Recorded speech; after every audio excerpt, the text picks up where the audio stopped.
Think how many pastors are stressed out at this moment, Think how stressed out they are. This is my sort of conclusion about pastors.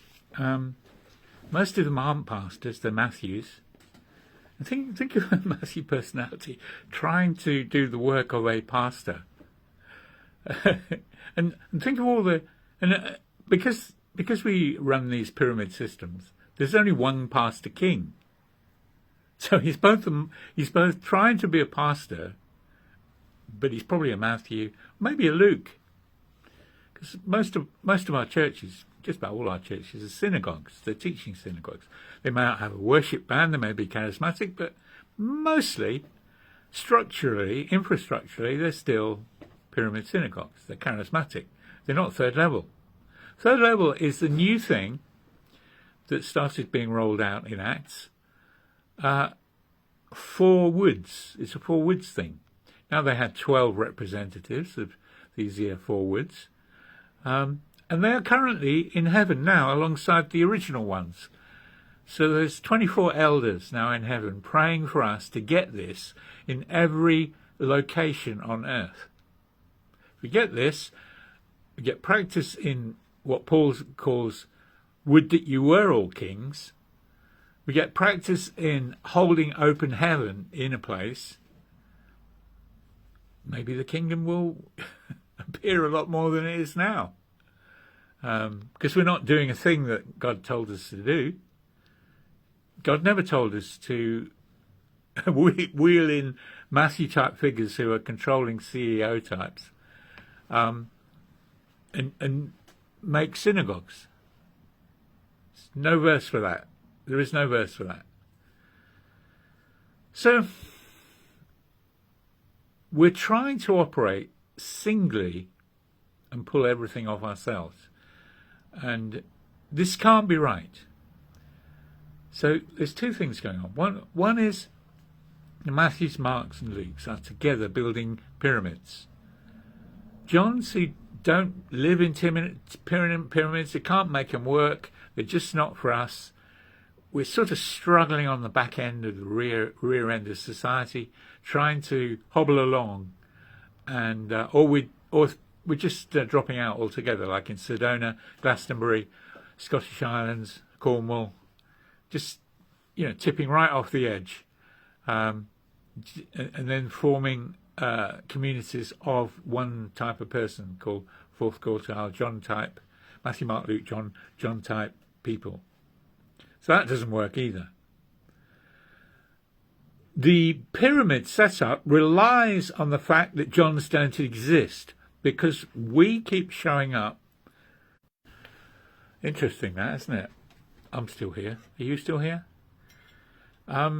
Pyramids are an artificial construct. They are a might and power construct.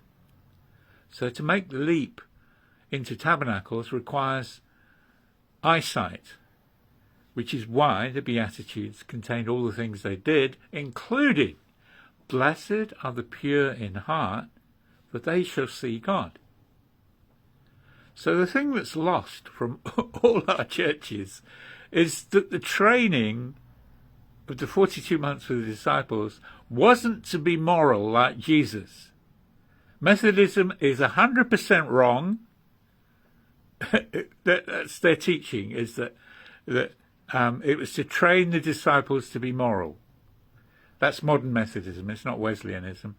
Modern Methodism has reduced Christianity to tin rattling in Tesco's and trying to be moral.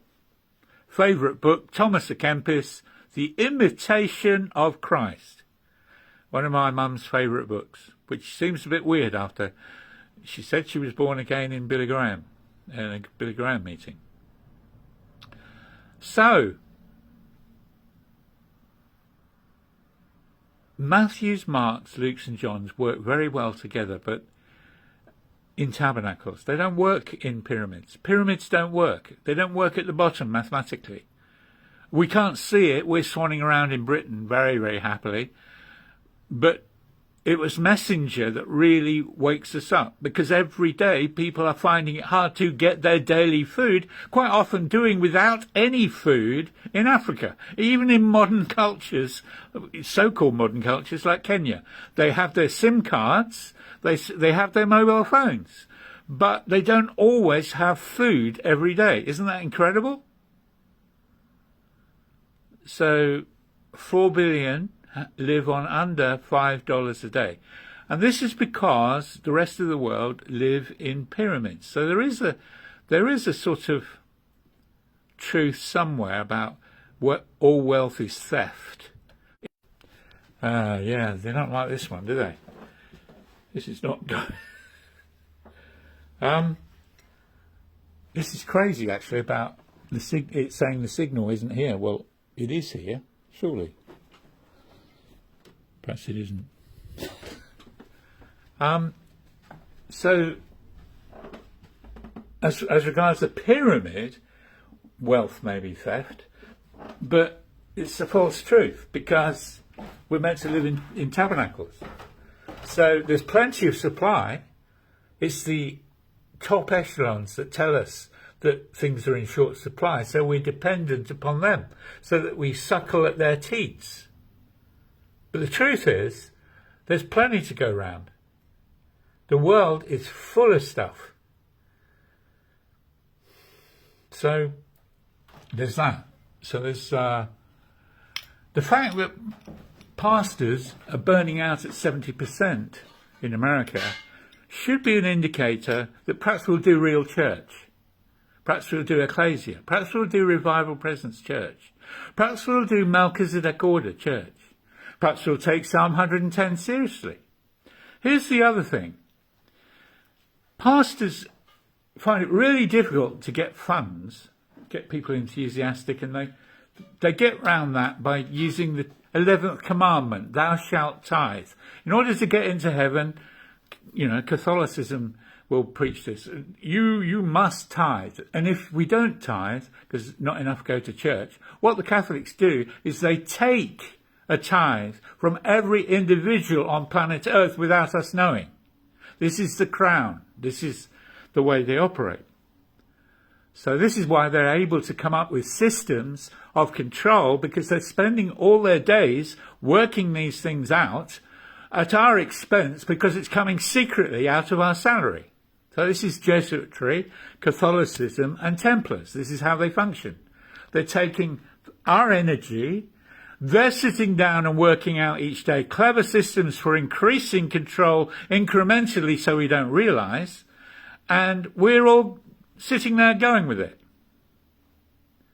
So, anyway, back to church. So, in Acts, they didn't have a problem about money being given, because it was clear, and you can read in 1 John 1 exactly what it was like.